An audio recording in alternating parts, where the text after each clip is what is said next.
Alright, and we are officially recording the second episode of the CasualMarks Wrestling Podcast.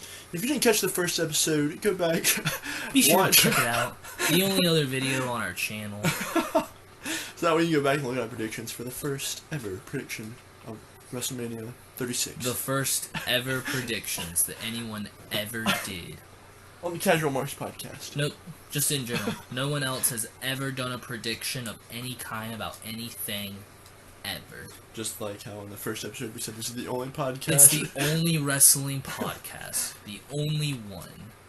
Alright, so first of all... How are we going to do this? We're going to go through this match by match? Yeah, we'll go beat by beat and talk about them. But in case you guys haven't heard the last episode, we'll go ahead and tell you that we were pretty much in a competition against each other to see who could have the most predictions right.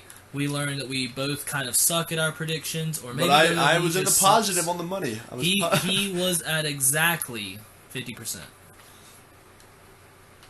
And sometimes that's all you can ask for, you know. And you know what? That means it's better than Reeves. It was better than me. That is true. Supposedly the mark of the Casual Marks. It's true.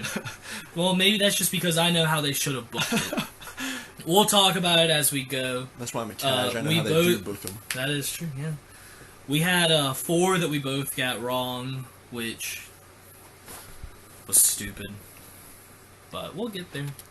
Alright, so night 1, which was the first of 2 nights, they had, in the very first match... I think we should talk about Gronk. Okay, we can start by talking about Gronk. What do you want to say about him? I loved it. You loved him? I loved it. I personally was not there for Gronk. He had me with the opening line of the only person that can start a party on Saturday night and end it 30 hours later, and I was melted butter in his hand. You were like, that's it. Take me, Gronk. Have your way with me. Yep. Whatever you see fit, sir. Yep, because I am there for it. I don't know. I think if you have Gronk, you should do a lot more with him than just that. Well, what, he can't work yet. What did you want? I mean, I'm just saying, at least have him on more than 3 times across the 2 nights. But I did get trolled by a Twitter account whenever it said that he was coming back to NFL for you saw Tampa it on Bay. April Fools or whatever? Yeah, and I was trolled, and I'm like, man, they did such a good job with him at WrestleMania, and he's gone already. I can't believe all that just for him to trick us. Yep, pulling a Ronda Rousey. Don't even get me started on Ronda. If you guys are watching this in the future, we are just now a couple of days after Ronda's whole calling it fake stuff, and I mean, I don't really care because I'm pretty sure every single person in the world, except for maybe some kids in India, know it's fake. It's not fake, it's choreographed. You know exactly what I mean. But everyone took what is the movie? Great offense. The WCW movie? Ready to Rumble. I'm that guy. It's not fake. It's not fake! If it wasn't illegal, I'd put that clip in right now. Is that maybe I will infringement? anyways. Who knows? If you guys are watching this, you'll see it. Leave in the comment section. Leave a comment and tell me if I did it or not. Who knows? Anyways, Gronk, really, he just kind of welcomed it and then did not put himself over. He was like, I need a little help from Mojo Rawley. Well, they're best friends, though, in real life, aren't they? They're good friends, from what I understand. That's what I thought. Why is that But I don't know anyone that's ever thought, I need some help with this to really get over. Can you imagine hosting Mojo Rawley? But you were hosting a 2-night event. That's true. And he only showed up 4 times. Yeah, I didn't. Must be pretty hard. That'd be cool if he was the ring announcer. That'd be pretty cool too. He was on commentary the entire time. I don't know, something more than just his 4 little.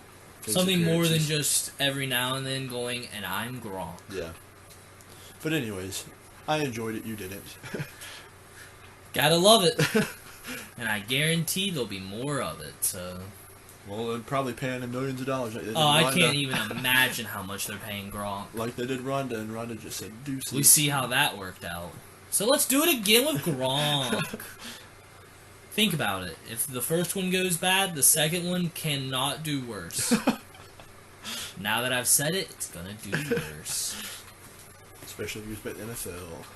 We can only hope he goes back to the NFL. Why did he leave? Just He cause just retired. he was like, I'm bored. No, he just over it. He got beat up all the time. He's 6'7", 6'8", whatever, 290 pounds, and he was out there getting tackled at the legs every time, and he couldn't play for a whole season. And That's then, where I'd take him out. And then Tom Brady left, so there's really no reason to stay on the Patriots. As soon as Tom Brady's gone, everyone's gone. Well, let's get into the actual matches that we saw. First match they had on the first part of night 1 was the women's tag team match with the Kabuki Warriors going up against I still don't think they have a name or anything. They really need like a Blissful good Love name. or something. That's what I call them. Oh, I thought that was the official name of them. I don't think they have an official name. I'm pretty sure they are just Alexa Bliss and her friend Nikki Cross. But here's what I have for my notes. They played a no one. There was an attempted clap gimmick for getting the hot tag ready. Nikki Cross, whenever she was over there. Yeah, Nikki Cross over there like, come on, everybody!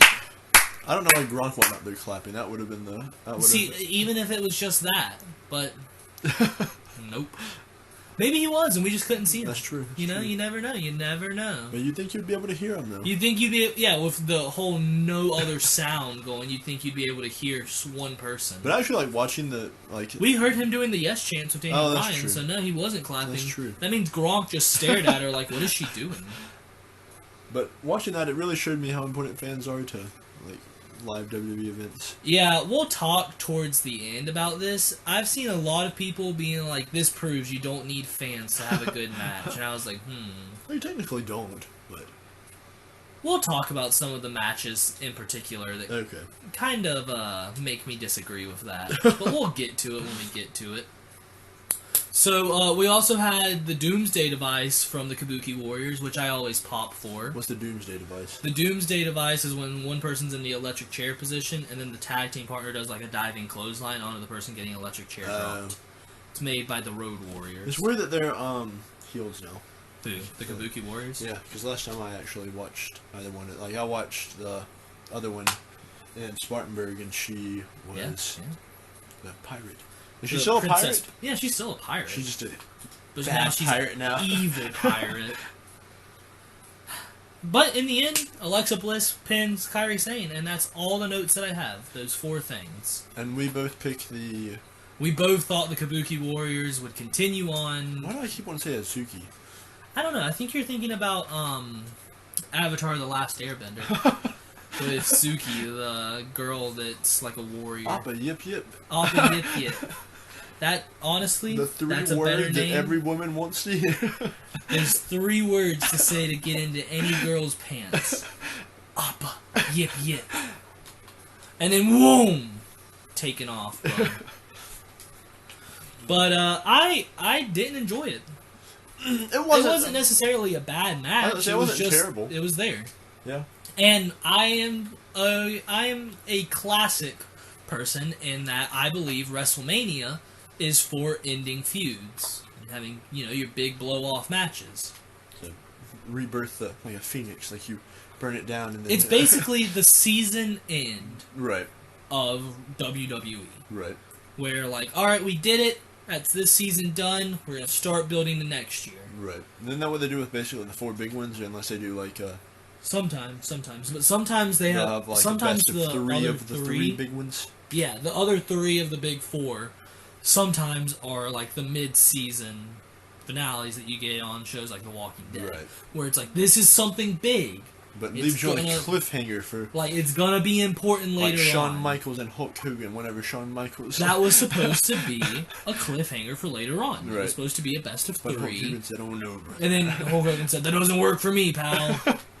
And Vince said, alright, that doesn't work for him, pal. We're going on with something else. And Shawn Michaels was like, okay. Well, watch this.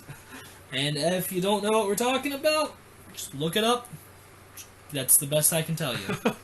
I gave this 2 stars out of 5 because... Did I give every match rating? I don't think so. If so, I didn't write them down for Why you. did you not write down my rating, Jeep? You know I wasn't taking I know notes. you weren't. You were too busy taking beers to the head, brother.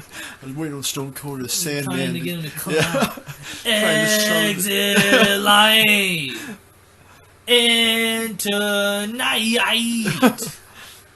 Anyways, yeah, I just wasn't really a fan. I would have liked to have a bigger kickoff match for WrestleMania than that. That was like a very mid-card, not kickoff match. Yeah, like you usually want to have something pretty exciting to start your thing. Because the whole idea is it gets the fans in the arena and at home fired up, and they're like, yes, I'm ready to watch some wrestling. Right, it's like you have to go through like peaks of it. Like you've explained that to me before. Yeah, like you don't want to start your pay-per-view.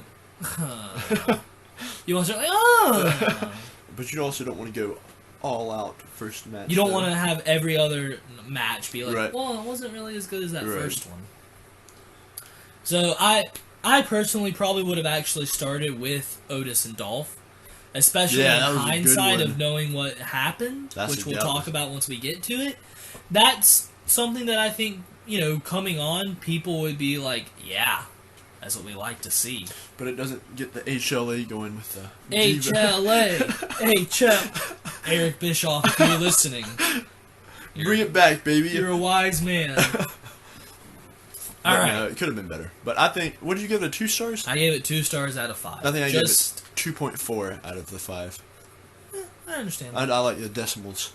You do like decimals, which I do half increments. If we want to do fractions, we can break it down into fractions on some Scott Steiner math. 66 2/3 shit. You see, Samoa Joe's, if we was to go 1-on-1, you got a 25% chance at most of winning. I just want this title of this podcast to be WrestleMania with Steiner math. I can do that. So, next match on the card. Corbin versus Elias, the match that Gronk made. What do you mean the match that Gronk made? Gronk was like, I want these two to fight each other. Is this kayfabe or non-kayfabe? No, this is what happened on SmackDown to build. Oh, really? Yeah, they were like, Gronk was like, I want these two to fight each other. And they were like, whatever you say, Mr. Gronkster. I love that Gronk's just coming here and running the show right now. Gronk said, alright, boys, Triple H, it's time for you to learn how to work. Triple H said, ooh, Gronk, time for you to learn how to book. Gronk, I've been a multi-time WWE champion. And then Gronk said, yeah, Super Bowl. So, they said, ooh, yes, sir. So, Corbin versus Elias. We get a Corbin promo about how Elias isn't going to come. Get a little flashback to the... I don't know what you would necessarily call that thing in the performance center. So they had no, prior feud or anything like that? No, they've had, on and off feuding with each other. Anytime that they're like, now Elias is a good guy, we'll put him with Baron Corbin. And then he gets buried by Baron Corbin. So Elias is like a tweener? Yeah, pretty much. Think about how Big Show every week has heel turn, face turn, heel turn, face turn. I always like Big Show though. Elias, I just I don't know. I've never been over on his. I like him as he's like a funny person. He's just kind of there to get a response out of a live crowd. He's not like the. I'm personally not a big. Wait, what? He's at the opposite of X-Pac heat for me. It's like I like him as a person, but I don't enjoy his... you're cheering him because you're like, he seems like the kind of guy I could get a beer with. Yeah, exactly. You're not cheering him because he's over. Yeah, exactly. I'm not like, man, I can't watch to see this guy work, but I'm like, well, this guy's kind of cool. And it's not really that he's a bad worker or anything, he's just kind of there. Right. And really, for WrestleMania, you don't need the people that are just kind of there. Yeah. I know everyone likes to get the WrestleMania payday, and it's like, oh yeah, big money, big moolah, baby. But sometimes you should just have the people that have really gotten good storylines going, and they're doing interesting things. Oh yeah. And I wouldn't say a match that was made I think 2 weeks ahead of time is an interesting thing. I guess they just... I don't really know why they did that. I agree with you though, but I mean, WrestleMania, we the granddaddy of them all. You can't call it that anymore. Vince doesn't like it to sound old. We did have the El Kabong spot, which is always good. What's the El Kabong spot? That's where someone gets a guitar broken on them. Oh yeah, that's my favorite. I do wish that was one that would take it over the head, You can't do I feel protected guitar shots, Jacob. I don't know. I feel like with a guitar, it's less dangerous than a chair. Well, yeah, most definitely. So I think that's the least controversial thing. I stand by what I said. I'm not wrong. See, Why do really, they call it an anytime that I Elka say bomb? stuff, I don't know, to be honest. You El Kabong them. Jeff Jarrett. He baby. El Kabonged If you're them. listening, I miss you. Jeff Jarrett, if you're listening, how's the Hall of Fame treating you? Is he in the Hall of Fame? Yeah, he's in the WWE Hall of Fame. Oh, really? I think he's also in the TNA Hall of Fame. Didn't he run TNA for a while? Yeah. Or like buy it or something? Yeah. Is TNA still around? Yeah, the TNA really? will not die. I am fully convinced Surprised TNA will Mr. Man outlive me. Surprised Mr. Man hadn't bought that pissant company. Just to There's- fire you It's again. not worth it, to be honest. Is it like, bad? The only reason that someone would buy TNA, I'm pretty sure there's nobody that is exclusive to TNA. Like, So they it's- only have a contract with TNA. Well, that's good though, right? Yeah, it's good for the wrestlers. And it's really good for the independent scene in total, but really now the only reason that a company would buy TNA is to get their online library. Aren't they out of live TV now or something? They're on Access TV now. They have pretty much every quarter, like every 3 months, we get some kind of new news of like TNA's dying. It's really bad. And then they somehow find a way. And I mean, good for them, you know? Good job. They're not the second ones though anymore, right? This AEW that's taken. I would definitely say AEW is the number 2. Okay. And then, I have to catch our cash fans up like me. what? Have to catch the cash fans up on. What is other- AEW? That's a great question. Tune in for knows. podcast number 3. Number 3. What is AEW? Thanks for watching. Anyways,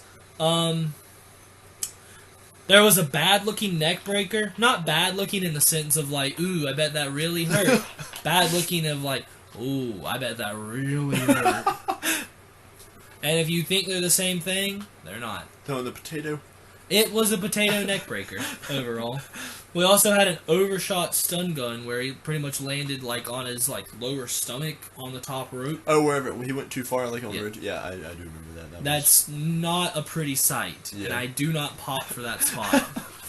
So I've also seen underdone stun guns, which is where that they where they- don't quite make it to the rope. And it was Kane and Undertaker at WrestleMania 20. Undertaker had to put his arms out because if he didn't, he would have just gotten like onto his head. So he had to try and use his arms to turn, and pretty much dislocates his shoulder in the process. Just got back from getting all of these surgeries, and Kane's like, I don't think so, kayfabe brother. I wish they were real brothers so bad. Oh, I honestly, Glenn Jacobs, if you're watching this, you really should have gone all out with that gimmick. Changed your last name to Calloway so that when people learned, they would know. But Nah, I understand why you didn't You want should to have do kept it. the Isaac Yankem baby in. Never. I truly do think Isaac Yankem is the most underrated gimmick this side of the Mississippi. See, here's the thing. The one thing that doesn't make sense about Isaac Yankem, and this is the only thing that doesn't make sense about Isaac Yankem, because everything else makes perfect sense. He is Jerry the King Lawler's personal dentist, Right. but he likes hurting his patients. So does that mean Jerry the King Lawler likes being hurt? Or does that mean that he doesn't hurt Jerry the King Lawler? Jacob, we all know Jerry the King Lawler loves to be hurt. Trust me. After some of the stuff Jerry the King Lawler has said on commentary, he probably deserves to be hurt. But not by Isaac Yankem. If you're That's watching that this, SWAT meme, Trish whatever. Stratus, Like, ladies and gentlemen, we got it. ladies and gentlemen, we got him. And then it's just so many women beating the Christ out of Jerry the King Lawler. Honestly, that is the grand payoff that we all should have gotten at the WrestleMania 25 Battle Royale for Miss How WrestleMania. do you remember all of these numbers? Like Because I am a mark, brother. Anyways, what were we talking about? Baron Corbin and Oh, yeah, yeah. Elias. JBL, like, Cole kept trying to get a word in, and JBL would just run over him and just keep talking. And it started like making me JBL a might have- JBL fan. I feel like JBL might have had a few drinks backstage, especially whenever it got to the Otis and Dawn. There were some interesting commentary lines. And then they brought something up on commentary that I wanted to ask you about. Was this during this match? Yeah. JBL said that Baron Corbin is the new JBL. Oh, really? Could you see it? No. Yeah, I don't JBL think I could either. I think JBL's way more over than Baron Corbin will ever be. I really do think Baron Corbin if they don't start booking him better, we'll start to get X-Pac heat. He's already got it for me with that freaking music he walks out to. That's Music. Oh, good God. It hurts me to think about it, so thank you for bringing it up. I really wish, like, they didn't, like, they spent 5 minutes mixing, maybe less than that, mixing I mean, music. there is a good chance that they were like, this will make people boo him. But you know what else makes people boo Baron Corbin? Baron Corbin being Baron Corbin. He is a naturally booable guy. You think they did it on purpose then? Made the music so bad? Yeah. There is a chance. But at the same time, they have really made some bad music without meaning to in the past. Huh. When they had Show Miz, game over. I kind of like that. See, here's the thing. If you want to make a good combination of two people's theme songs, you need something more than just one theme song with a couple lines from the other person's. Oh, yeah. Because with the Show Miz, it was just the Miz's theme song, with the big and show. then whoa in the background, and that's it. That's all you need from the big shows. The Big Show, and that's all. That's all. Gets. That's all you need from the big shows, though. It's not. I think so. You need the durner, the big bad show tonight. Now. But Baron Corbin's music. Oh. It is bad. It is very bad. Very, very, very, very, very, very, very bad. To say the least, I don't like it. Anyways, who won this match? Elias went over with a roll-up because Corbin was yelling at the referee. Yeah, I do remember the roll-up. But then Elias, like a true face, holds the tights of Baron Corbin. Is that illegal? Holding the tights? Yeah. Yeah. Illegal quotations? Yeah. Like, you can't... If you get caught, the referee is supposed to stop the pin. When do they DQ you for a... I mean, they don't DQ you for that. They just don't pin it. What about for, like, a leverage pin? Is that DQable? Like, with your feet on the ropes? Yeah. That's a rope break. So is that DQable? What if you sit there for 5 seconds? Could they DQ While you? still pinning them. I think, theoretically, yeah, the referee could. Our referee in that match was Jessica Carr, and she really gave it to Corbin a couple of times. Because Baron Corbin was, like, yelling at her, and she was standing right there face yeah, she to was face. like, hey, worry about yourself, Corbin! Don't worry about me! And I was like, I mean, okay, I thought we were going to get some really putting yourself over here. Male versus female. We can only hope that that's where this is going. I was expecting after the match Corbin to really get some heel heat and do a end of days onto Jessica Carr. He's done it to Becky Lynch, so I know he doesn't have a problem doing it to women. I actually kind of like the end of days like as a move though, but I think it's cool, but I feel like everybody uses it. The end of, oh, you just mean because of it being like a face breaker? Yeah. It's called a STO, brother. Oh, what's that stand for? STO? I think Samoan Takeover. Oh, really? I think so, but I might be wrong. Who did I pick for that match? We both picked Elias. I mean, we both picked Corbin going over. And then Elias. And then Elias. Maybe this is Elias's time. Elias's time. Yep. I'm sure. I don't think Elias will ever have a time ever again. Why? He doesn't get over. Especially if you want Elias to be a face, he will not get any higher than lower mid card. No, yeah, I don't think he needs to be. I think they need to go just full, like, keep him as like the Chris Jericho type of like having his little show out in the middle of the ring for a little bit, and then he's give him his own little talk show. You mean? No, just keep his concerts going on where he's yeah. And then just have him be like a heel like that, because I hated Chris Jericho for a long time. When did Chris Jericho ever do that? He had his talk show, didn't he? Yeah, he had a talk show. Yeah, that's what I'm just talking about. Do his little gimmick of him out there by himself. Oh yeah, that works. I mean, I think I don't think Elias needs someone to help him get heat. Like, I don't think Elias needs some kind of additional gimmick or anything like that. I think Elias, do you think he should just being Elias, can get over. Yeah, I think that is part of Elias. Well, that's what I'm talking doing about. Just that will keep him getting, like, he will get over, and people will hate Elias. Well, all he comes out there and does is like talk crap about the city and his songs and sports teams. And surprisingly, not other WWE superstars, but like sometimes you wouldn't think wrestling fans would really like care. Like, they'd be like, okay, other sports, whatever. Well, like people get, especially from big cities like that, where that's like their identity, call of fame. You know, yeah. That's all that they have. Nothing else. All that they have, but name one other thing Houston has other than the Rockets. The Texans. Nope. The Astros. They just won a World Series. Other than sports teams, then. Oh, I don't know. See what I'm saying? That's all they have. No, I'm just saying it's a big identity for like big cities like that. Yeah, so that something is true. that people in those cities can. Like they resonate with it, Right. you know, like it's theirs. Right. Which I guess is why people get so They can mad. bond over it. Yeah. And you talk crap about their team, you're talking crap about them and everybody that lives in their city. You better watch your back, San Francisco. We'll start talking mad trash. Anyways, I didn't like this match. How many stars did you get? I gave it 2 stars, just like the last one.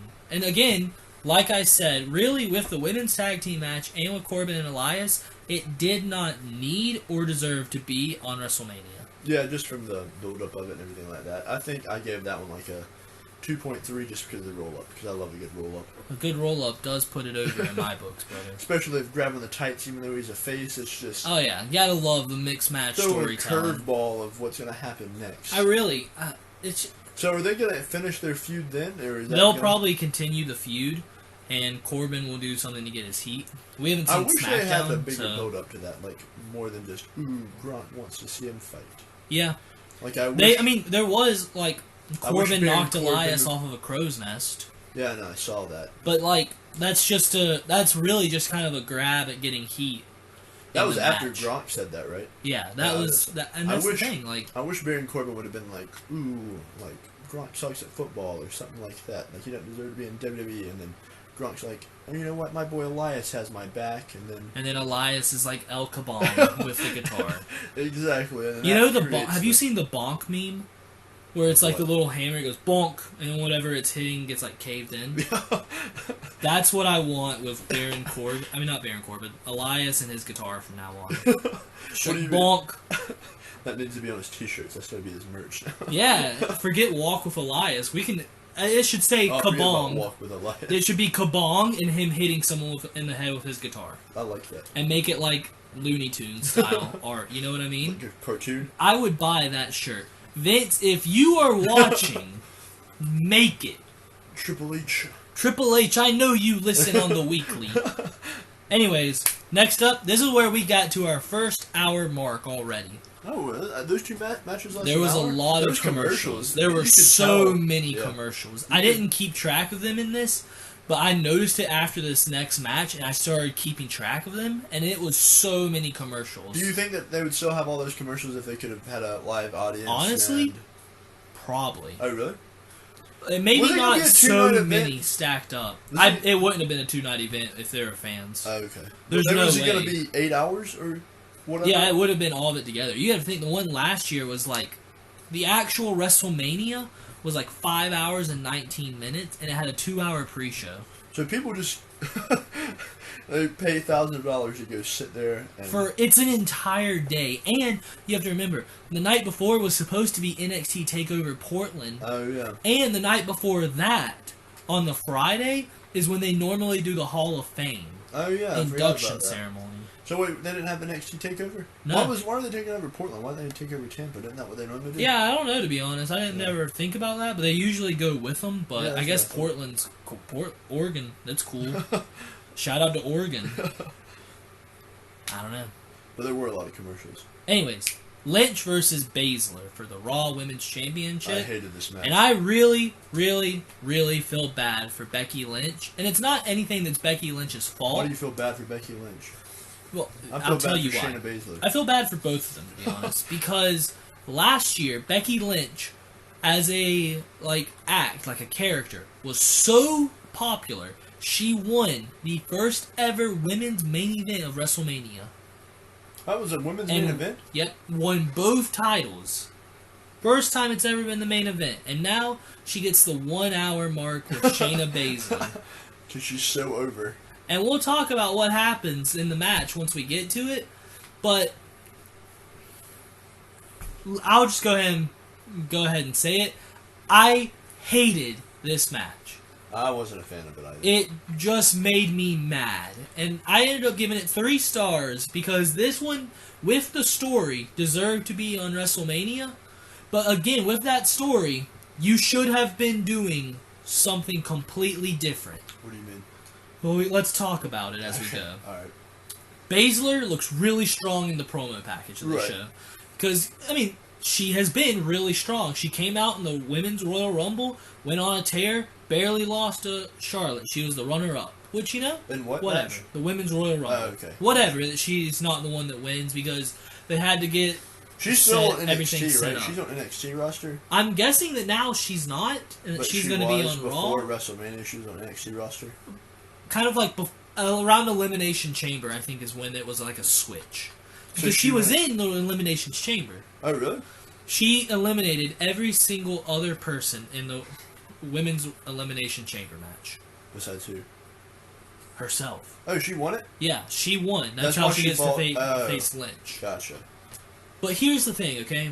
She did it by just being pretty much Brock Lesnar, just dominating. Right. I don't think that's how you can build a credible heel anymore. Well, that's what they do with, like, all MMA. Yeah, but I don't think that works anymore. I don't think it gets you the same kind of heat that what I would do if I was, like, the agent helping to book it. The agent is like the producer of the match. Right. I would make it where Baszler looks tough as hell because she won't fucking go down, you know? What do you mean? So she was in there with that's the three members of the Riot Squad, Natalya and Asuka. What is the Riot Squad? Yeah. Liv Morgan, Ruby Riot, Sarah Logan. That's the Riot. Okay, gotcha. I would have had everyone going after Baszler. And just no matter what they do, they cannot stop Shayna Baszler. It's like Nia Jax. Kind of. Except Shayna Baszler has good promos and good character and a good physique and is believable as a monster. Have a good physique. What I'm saying is Nia Jax is not over. I don't care about her and her twinkle toes. Shut up, Byron Saxon. You know, Baron Corbin. If you're watching this, Baron, I know that you're a freak in the sheets, dude. You aren't hiding it from anyone. But regardless, Baszler, what they should be doing with her, because she can have really good matches and not get over. Because everyone hates Shayna Baszler. Well, that would be getting over, though. And that's it. Here's the thing. It doesn't happen. Because in NXT, she has had crazy good matches where they just cannot stop Shayna Baszler. And she keeps kicking out, and she's fighting back, and everything like that. And she still is hated. That's good, though.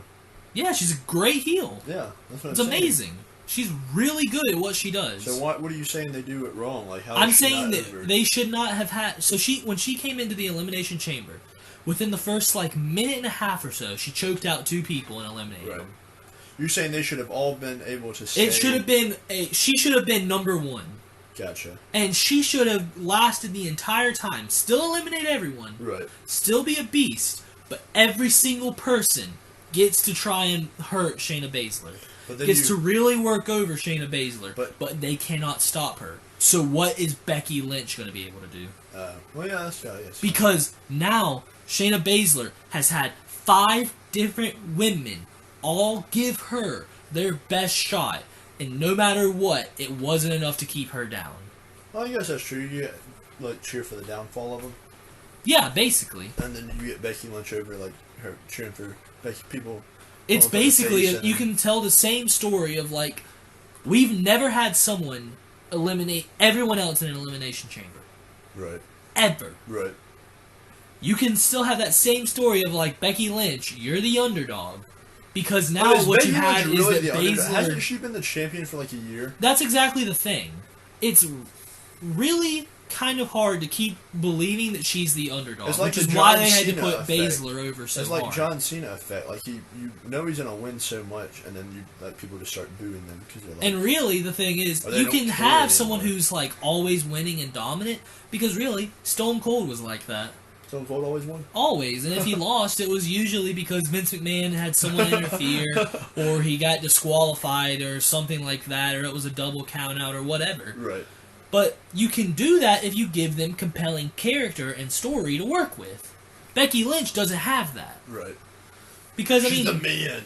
The thing is, Becky Lynch rolls up, and we're supposed to believe that she's so cool and so intimidating. Oh, you're talking about the 18-wheeler? Yep, she comes up in her custom-made 18-wheeler. That was actually badass. I do not I am not impressed that she has an 18-wheeler she can drive. I think that's pretty cool.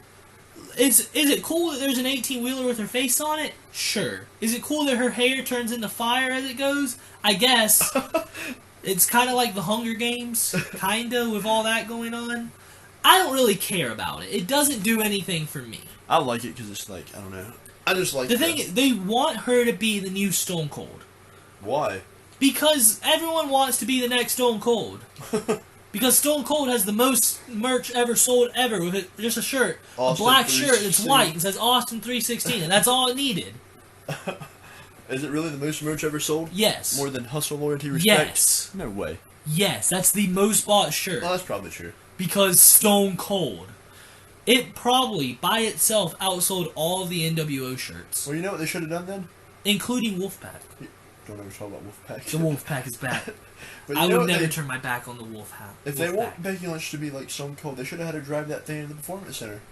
They had room for it. I saw the... Yeah, just drive through the wall. I saw the... We saw Randy the Last Orton. Man Standing match. We know how high those ceilings are. They could have driven that 18-wheeler right up on in there, and then Becky Lynch could have parked that thing right on the ramp. See, the plan was apparently supposed to be for her to come out and do that on the stage. I still don't think I would be like, What wow. do you mean? Drive Like, to come in the stadium. Oh, I forget they do it in in outdoor stadiums. the Tampa Bay... Yeah. What is the name of their stadium? I don't know. I don't know. The stupid stadium with the pirate ship. Buccaneers Stadium? Yeah, Buccaneers... Pirates Are Us, we'll call it. But here's the thing, like, I don't think I would be over that. I wouldn't be like, oh yeah, that's sick. I'm sure if you're there, and it's like, an 18-wheeler! Wow! This is crazy! But you know what would really get me over if you want to be like, look at how cool Becky Lynch is? Airplane drop. Anything Parachute. other than an 18-wheeler. Why? Because I don't think of an 18-wheeler as cool. You know how many times I see those on the highway and I'm like, cool. But it's a woman driving an 18-wheeler. That's a good point. You got me there. You did get me there. Social norms, Jacob. We're crushing them on This is WWE progressive from now on. WWE, baby. Stephanie McMahon's in the back like we're making history. And it would definitely be Stephanie McMahon taking the credit for it. Stephanie, if you're watching this, stop doing that. Anyways, it starts out, and Becky's trying to throw hands. Yeah, that's And I just get, stupid. you're trying to show that she's tough and brave. But it looks stupid going against the MMA fighters. Yeah, it does. I agree with that. It's like in the John WWE Cena throwing 2K hands career. against Brock Lesnar. Yeah, or like anytime that like Roman Reigns and they get into like the big like punch brawl. I don't expect you to win, and just because you're like, oh, I'm the man, I'm tough, I am the big dog, or whatever, I'm not gonna believe that you have a chance of winning that, because you don't. Well, what chance would you believe then if, like, how are you going to win against an MMA fighter if... So you're saying the only way to win against an MMA fighter is to go and try and punch them? No, but I'm saying, what other way would you suggest them to do? Because you can't... Something else! Becky Lynch is a technician. She's not a brawler. I guess you could get that. I think she's a submission I think artist. it should have been no holds barred, just freaking... It really should have. This Kendo really... sticks everywhere, baseball I talked bats. about this at one point. Yeah, I know. They probably needed to add a stipulation. Yeah, I agree. Especially after Shayna Baszler, like...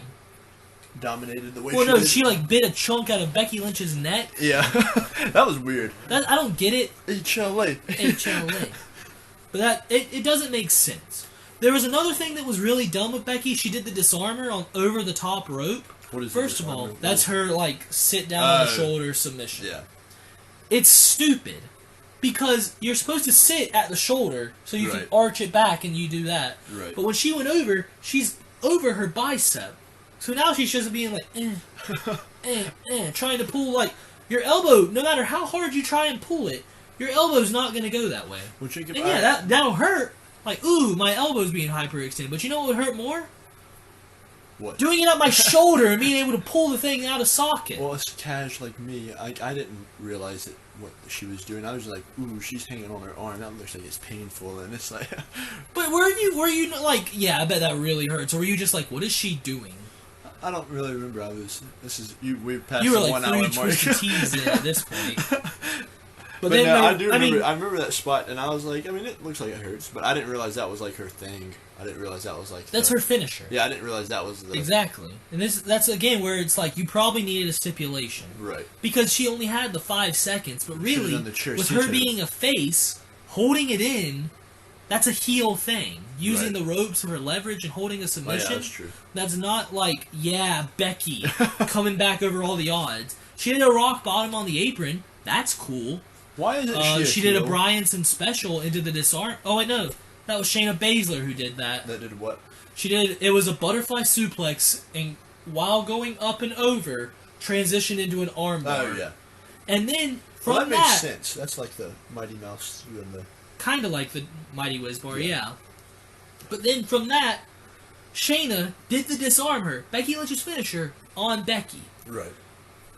Beautiful. Yeah. Really well done. Makes me like Shayna Baszler when she gets to do the cool spots like that. Right. And then she locks in the Kirifuda clutch, and Becky just rolls her up and wins. Yeah. I don't get that spot. It doesn't make sense to me. Maybe they're going to throw some heel heat at Becky once this is... I'm sure they won't. You don't think so? No. Because people are still behind Becky. Are they really? It's starting to happen, though. No. Where people are getting tired of Becky Lynch. Yeah. It's only taken a year for us to be like, you are killing Becky Lynch. Well, she's had the title for a year. See, here's the thing. Becky Lynch, I don't think is a good champion. She's a good chaser. And I will say the same thing about Daniel Bryan. Because you want to see him get the championship. Right. And now he has the championship. Right. So I don't care. It's like Rey Mysterio. Kinda, yeah.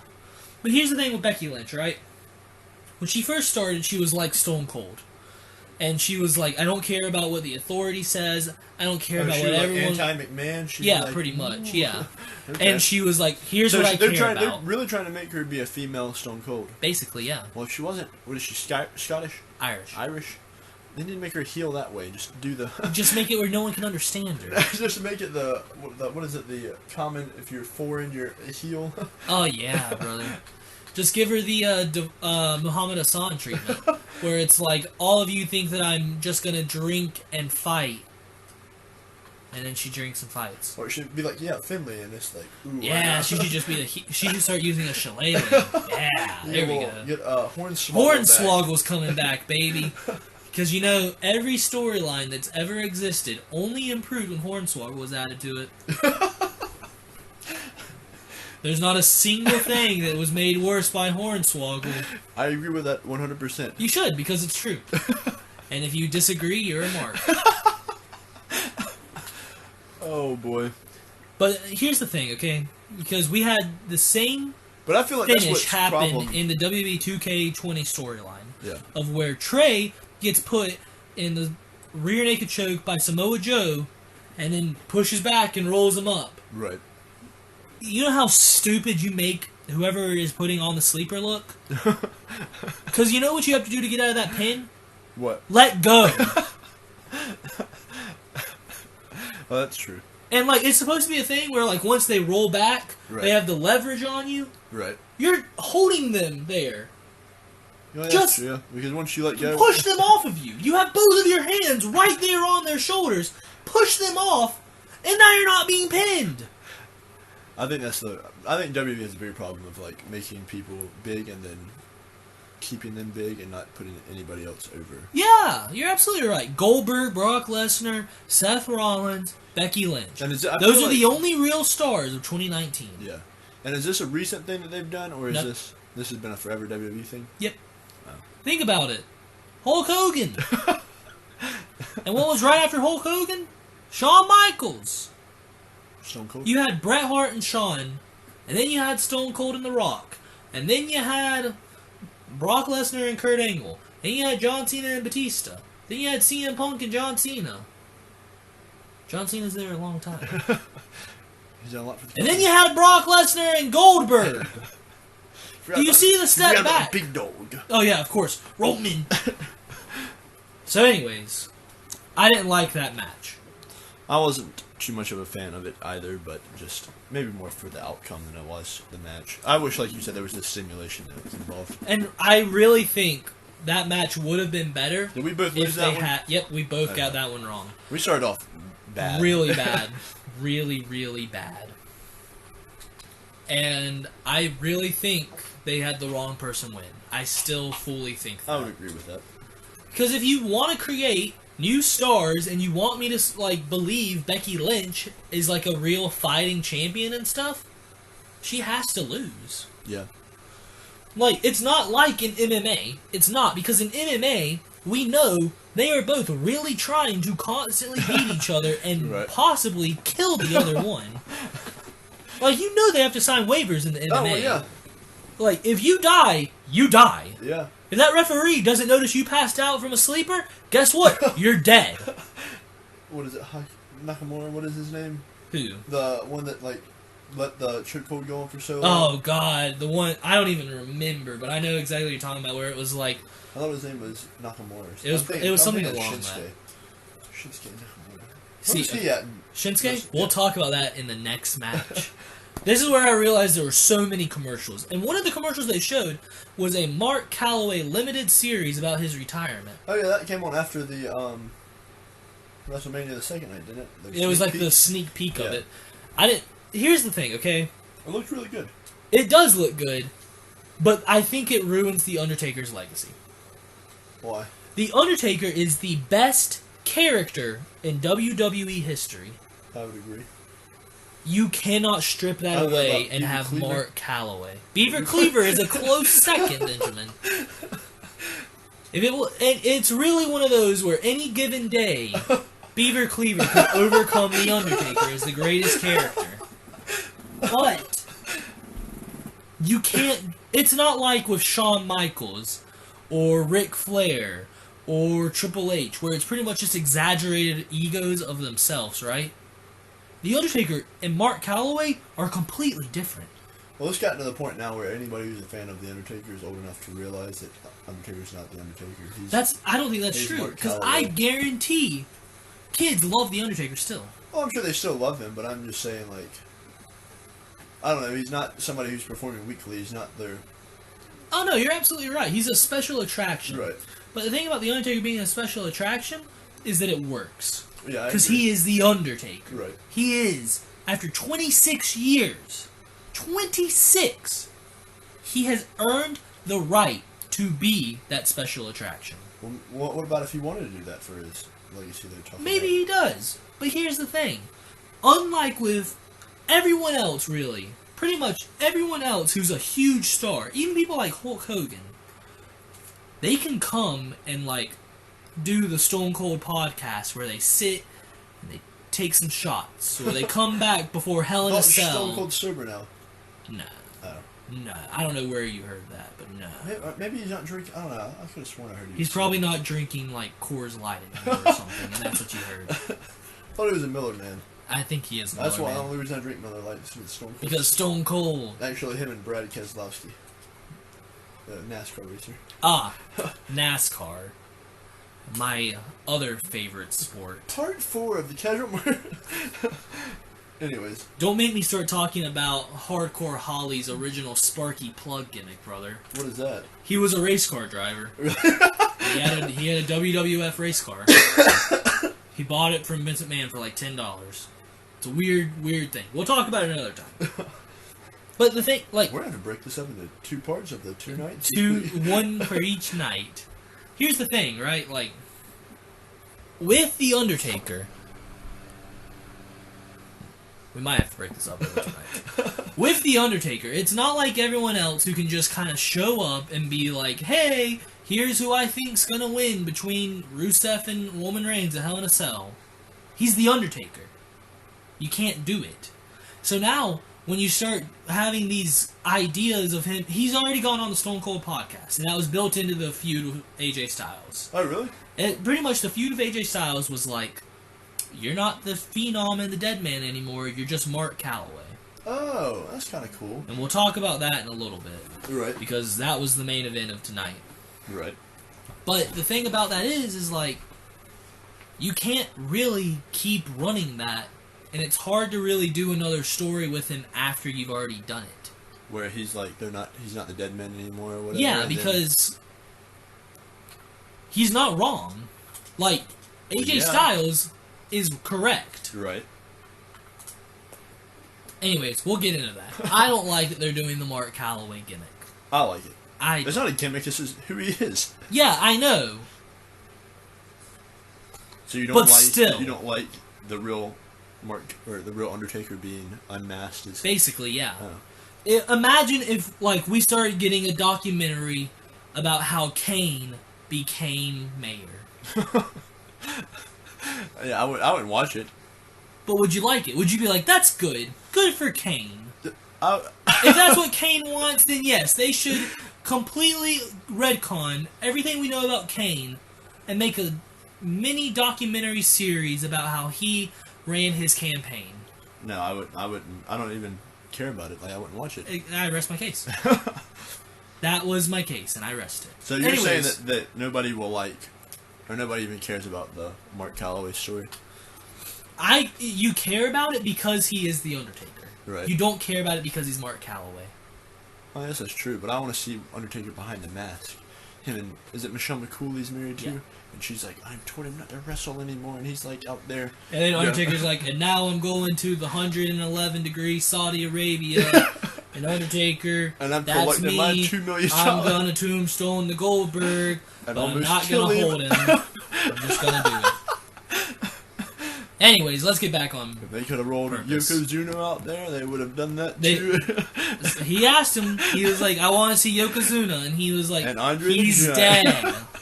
So, anyways. I'm surprised. I'm really surprised they didn't just like make somebody and be like, this is fake Andre. They did it with Diesel. I'm gonna say Kane, Isaac Yankem, Glenn Jim Jacobs, Ross, where were you there, huh? That would have been the perfect time for your heel turn in Saudi Arabia. Anyways, Bryan versus Zayn for the Intercontinental Championship. But Daniel Bryan's got his best friend, Drew Gulak. Wait, was that what match was before this? Or was this the? This is the one right after Becky the Lynch. women. Oh, okay. I feel like we jumped. No, this is the keep next going. one. Keep going. There was a actually weird really thing enjoyed with this match. Gronk versus Zayn. I don't know Yeah, if that you was remember. weird. Yeah. Where like they were staring each other down and like Zayn was talking trash. Why So Why is Sami Zayn? Why do they have that Castro look? Or is Yeah, that just me? That's No, it looks like Castro, and I know other they people have like the thing noticed that. taped over his mouth and everything. And he's like, being called the Great Liberator. Yeah. I think are they it's about supposed to to go be communist? something about how Cesaro and Shinsuke are held back because of their promos. But really, I don't. Zayn Who's doesn't held back do by their promos? Cesaro and Shinsuke, the two people that Zayn is their manager for. Oh. But here's the thing, right? Like, when I think about Sami Zayn's best quality, I don't think about his promos. I like his promos. They're not bad. But you know what I think about? His What? matches with Kevin Owens. Well, yeah. Or his matches with Adrian Neville. Or Is his that match with just Neville? Shinsuke Nakamura. Yeah, it's Neville. Why would you say Adrian Neville? Because he used to have a first name. It's just Neville now. Drop the first name. It's just Pac. Drop the... It's just Facebook. I was a social network earlier. Oh, I can tell. But look, if you want to have some little stable with them, because they're calling themselves like the Artists Uncensored or something like that, or the Artist Collective, I think it is. So they're saying WWE censoring them, and they're like I leading guess, a rebellion yeah, against it. kind of. I can get behind that. Wait, why are they the heels then?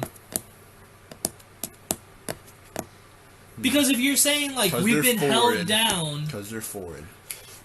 Sami Zayn's Canadian, Cesaro is Swiss, and Shinsuke's Japanese, so you might be onto something here. And who are they going against? Daniel Bryan from Washington State, an American. And what was Daniel Bryan called on the Indies? The American Dragon. This is all just the Cold War being continued, brother. Right. This is the Cuban Missile Crisis. Daniel Bryan This is is the Bay of JFK. Pigs. Wow. WWE is the CIA. Yeah, basically. Yeah, well. We're going history, baby. We're gonna This have is- to this crack is open the very history strange. books. We've cracked open the. But no, I'm genuinely curious about what they're doing with that. I don't know if that's something that has been going on or if that's something that's been recent. It's kind of recent. Shinsuke and Shinsuke has been with Zayn for a while. Gotcha. But then Cesaro joined, and now Zayn is becoming the main focus of it with the whole Great Liberator. So he's stuff. the leader of their stable. Kinda. Yeah. Yes. Why would they choose him to be the leader? Because Sammy is the Great Liberator, Benjamin. Have you not been paying attention? I have, but I'm just confused as to why they made him the Great Liberator. Because the other two can't cut good promos about it. Ah, well that makes sense. But I'm ready for Cesaro to get these. Cesaro needs his push. That's what I'm saying. I agree. And if it has to be with the heel foreign look, then I'm just all for it. Then even better. Make him a foreign menace. Just make him a monster Yeah. and give him a title already. Like, what's his name?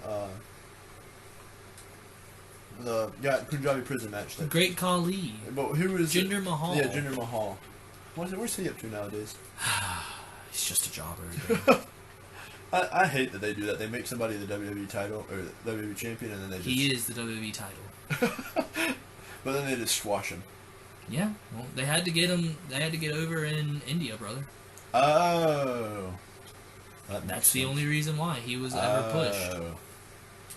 That makes sense. Wow, WWE has some real like. WWE's really smart. Wow.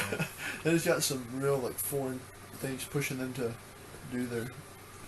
It's a great time. Here's the thing about Bryan and Zayn. Okay, I only gave it 2 stars. And I know that you liked it a lot more. Yeah. But the cat and mouse gimmick doesn't work without a crowd. Because, you know, Maybe. like doing where Zayn runs, if And you then have a everybody's crowd booing. being like, boo, come on, that's one thing. But when you just see it, you're just like, and there he goes again. I enjoyed it. And like, I think it gets old, and I get tired of watching it. Do you get tired of watching it whenever there's a crowd? Eventually, yeah, but the thing is, they did it a lot. It took a while for it to all happen.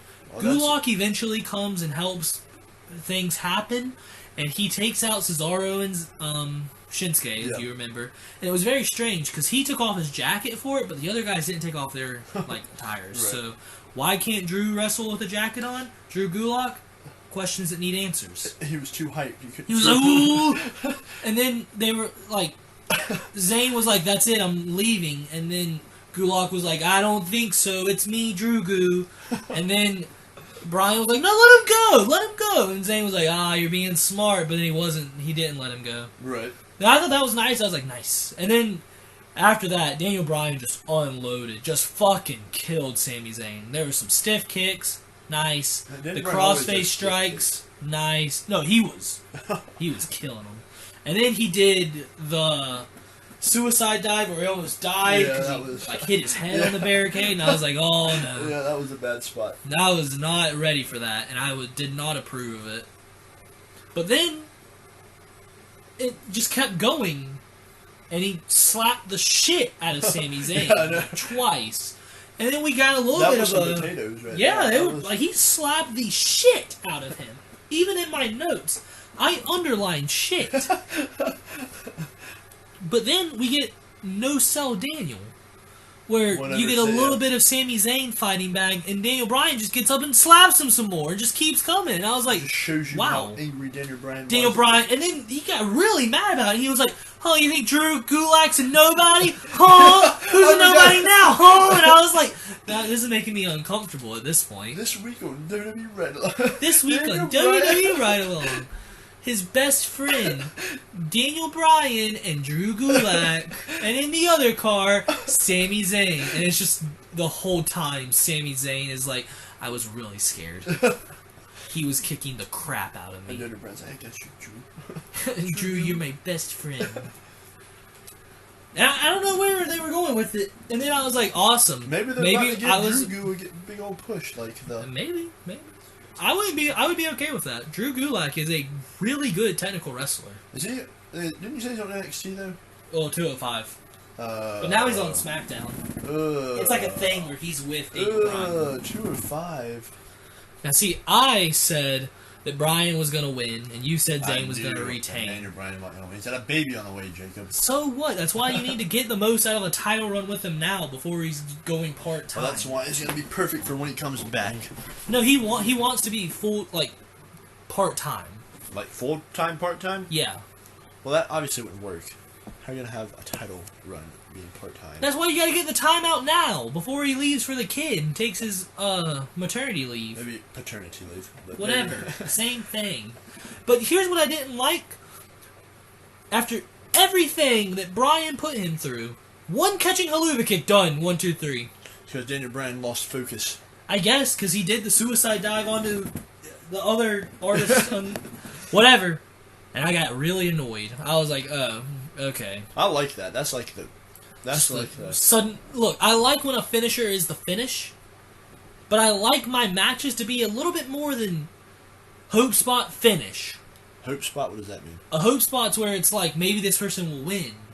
Oh no, they're getting beat up again. Think about your matches you see with John Cena or Roman Reigns where they're getting beat down and they start coming back and then the guy's like, no. Right. But then they do their comeback and then they hit their finisher and then they win. Right. Zayn basically did the same thing. Right. Without all 5 moves of Doom. Zayn just needed 1 move of Doom to win. What is a 5 move of Doom? Think about your John Cena match where he's getting beat down and then all then of a sudden he comes does out the with shoulder block. block. Shoulder block. Yeah. Spin out power bomb. You can't see me. 5-knuckle shuffle. And then he either does the attitude adjustment or the STF, and then he wins. 5 moves of Doom. Right. Zayn's got the move of Doom. Just a I like that. kick. I like that though. It's very heel. It's like, oh my god, Daniel Bryan was winning but the see, whole if it was time. gonna be, if you want to build it more as a heel win, have him cheat.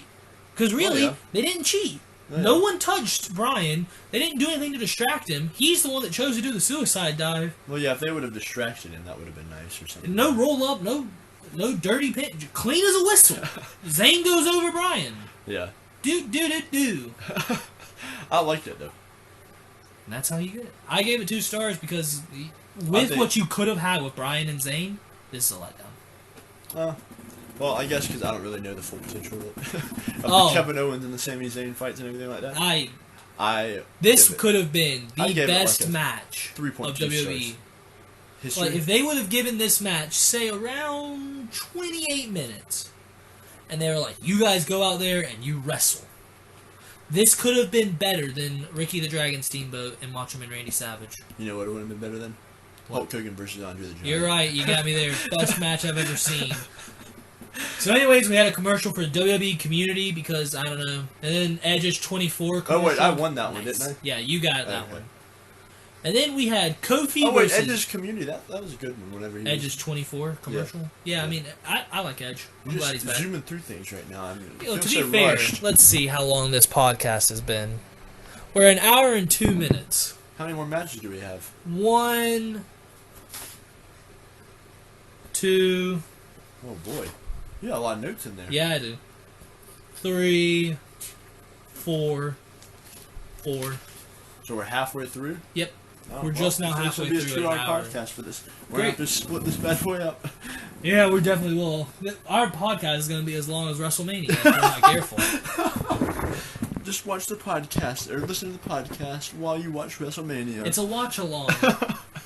So anyways, we got... better than Michael Cole and JBL, probably. What? Be better than Michael Cole and JBL. Honestly, it's better than Byron Saxton. Anytime that you got a raw match on, just listen to us. You know what? We'll do that in the future. We'll do a watch along where we will provide the commentary, and you won't have to listen to those. JBL says, this is my You're just gonna overtalk me and be like, "Oh no, leave her, Booker! I've left plenty of women. Oh damn it, Booker!" So, anyways, let's get into this next one. Right, SmackDown Tag Team Title match: Kofi Kingston versus Jimmy Uso versus John Morrison. Yeah.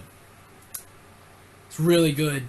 Ladder match. It's really good. I gave it 4 stars. It's probably my favorite match. Of the whole thing? Yep. No, not my favorite. Either night. Not my I'm guessing yours is the Boneyard match. No. Firefly Funhouse. You're damn right. We'll get into that in the next episode. So let's talk first. The belts are really fucking high. I don't know if you noticed. They were at least 20 feet in the air. At least. I don't know if they're that high. Those were some high belts.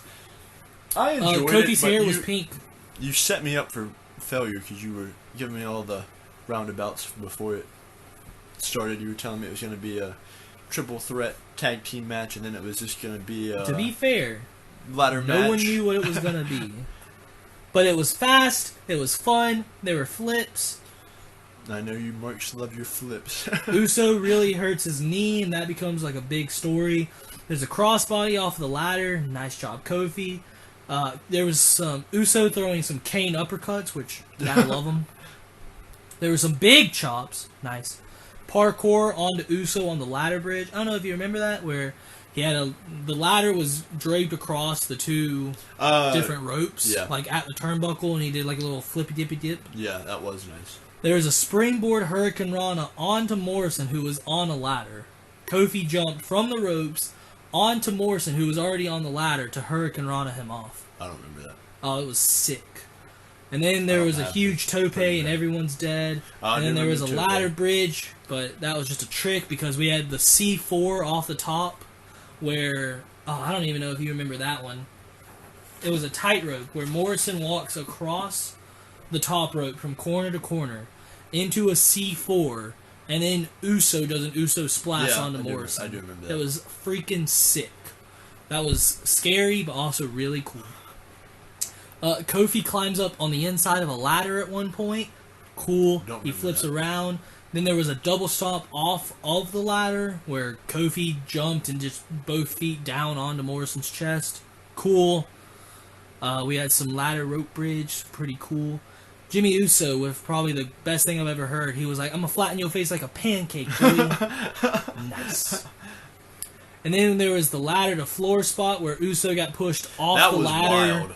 To the I didn't think floor. they did that spot anymore. It was crazy. And then they had where everyone unclipped it and all three of them were fighting, and John Morrison fell with them. That was my favorite spot, the ladder bridge. He fell into the... Oh, I feel like that sucked, because he took it pretty much full back bump. Yeah, I know. At least it didn't break. What was the backstory to this? I don't remember the backstory. Like, what? Miz couldn't be there. But, why was there a feud for all three of them for it? Because the Usos and the New Day are destined to fight each other forever.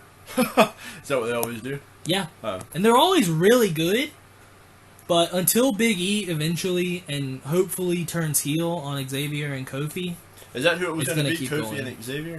It was going to be Kofi and Big E. Oh, really? Yeah. I feel like that's Miz probably best that Big E wasn't in the ladder match. I don't know.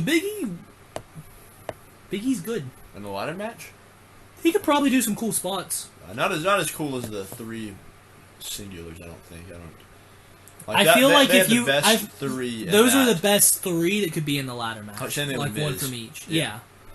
But I think if you could have done all six, like...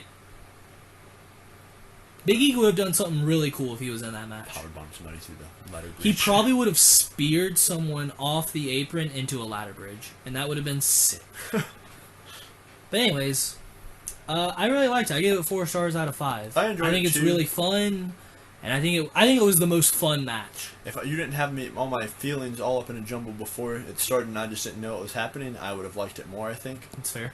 But you messed my mind up with all the all the rumors that were going around from the... That's what I do. What's it called? The spreadsheets? Or not spreadsheets? The dirt sheets, Dirt sheets, yeah. And you messed me up with all that. But I enjoyed it. I think I gave it 3.9. And I think that I missed that one, but I said that didn't count because you... Yeah, that one basically got thrown out because of how we didn't super know what the fuck the match was even going to be. But you got it right there, didn't you? I said that they were going to retain regardless of what happened. And then I picked... who did I pick? The New Day? You said if they all fought, then the New Day, or the Usos would win. And then if it was just the three... It was the... Yeah. Yeah. Morrison and Miz. What's her name? I don't call him anything. It's just John Morrison and The Miz. Oh. You could probably call him the Dirt Sheet, because that's what the name of their little show is. Should call it the Nitro Miz. Natural Miz? Nitro Miz. Yeah, pretty good. Also, I have in my notes here, fucking Byron Saxon is here, damn it. So... The twinkle of her toes is in there. Take with that what you will. There was a Papa John commercial, that was cool. So many commercials. Now, next up we have Kevin Owens versus Seth Rollins. This was one of my favorite matches of the... It was really good. You didn't like it. I give it 3.5 stars, just because... Well, I would say why, but... First, let's talk about the promo pack that happens. Owens looks like the fucking man. Yeah. Like, they really made him just look like a fucking beast. Rollins looks psychopath. That's the one where it was like, ooh, Kevin Owens can't wait to get his hands on Yeah. it. Yeah, gotcha. And then Rollins looks like a psychopath when he's like, I can be a god.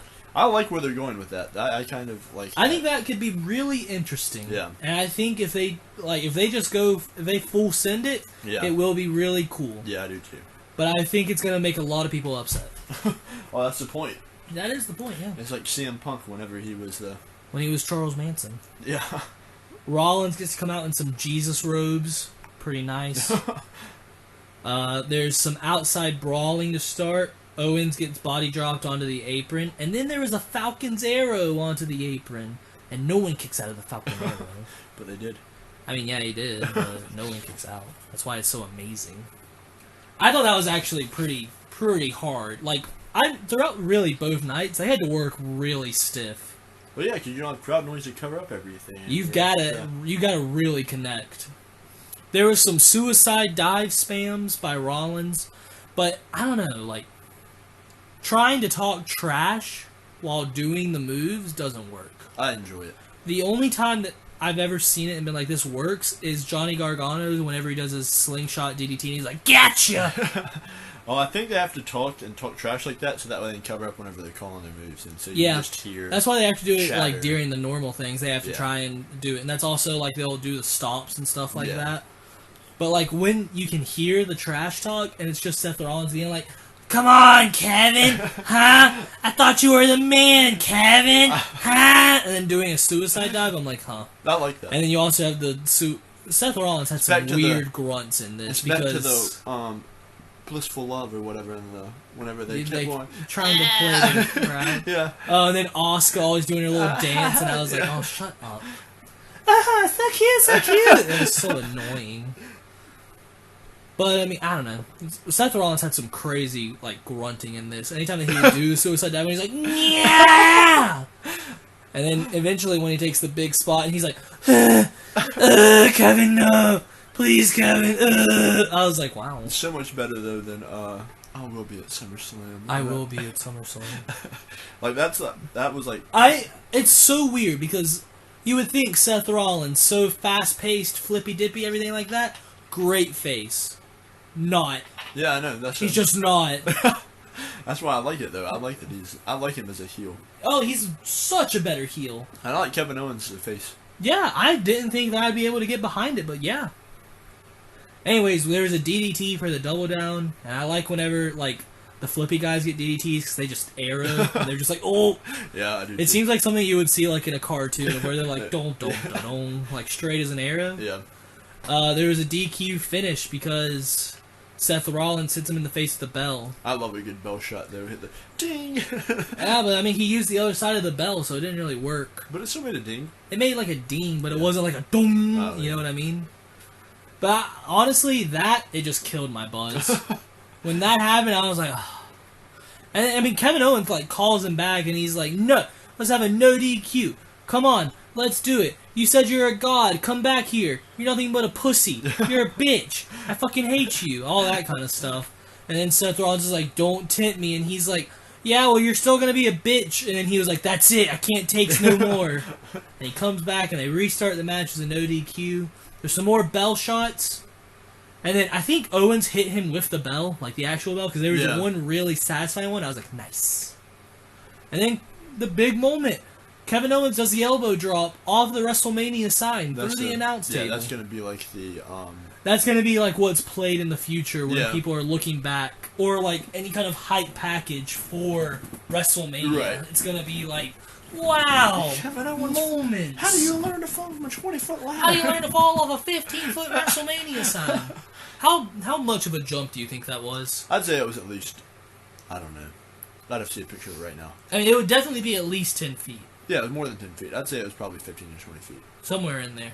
I'd say 15 to 25 just because of like... I don't think it's 25. Well, I don't know how much the announce table is. Oh, yeah, I forgot about the announce table. That's probably 3 feet right there. At least. Yeah. Because it's like people sitting down, it's at waist level. So, yeah, let's say about 3 feet. So, I don't know. Regardless... That was my second favorite spot of WWE. Yeah.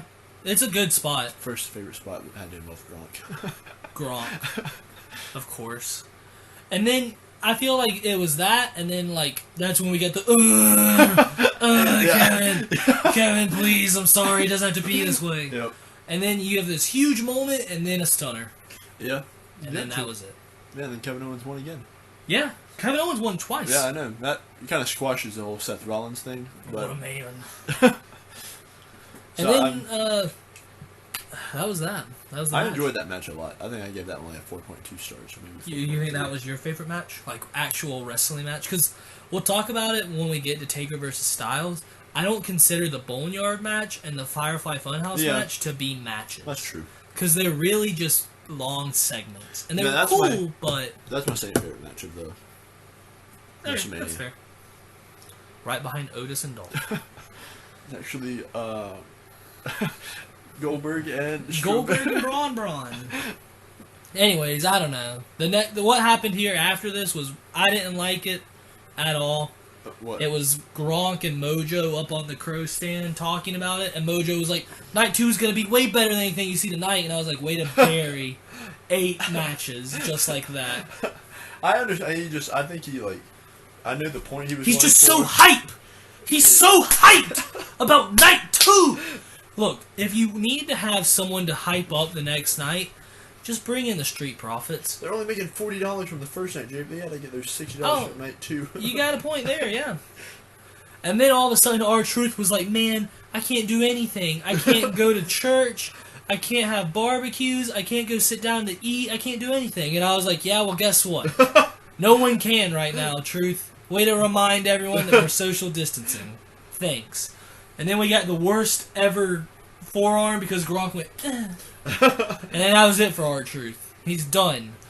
And then, I think that's a pro football player giving you that. Yeah, but... Future Hall of Famer giving you that elbow.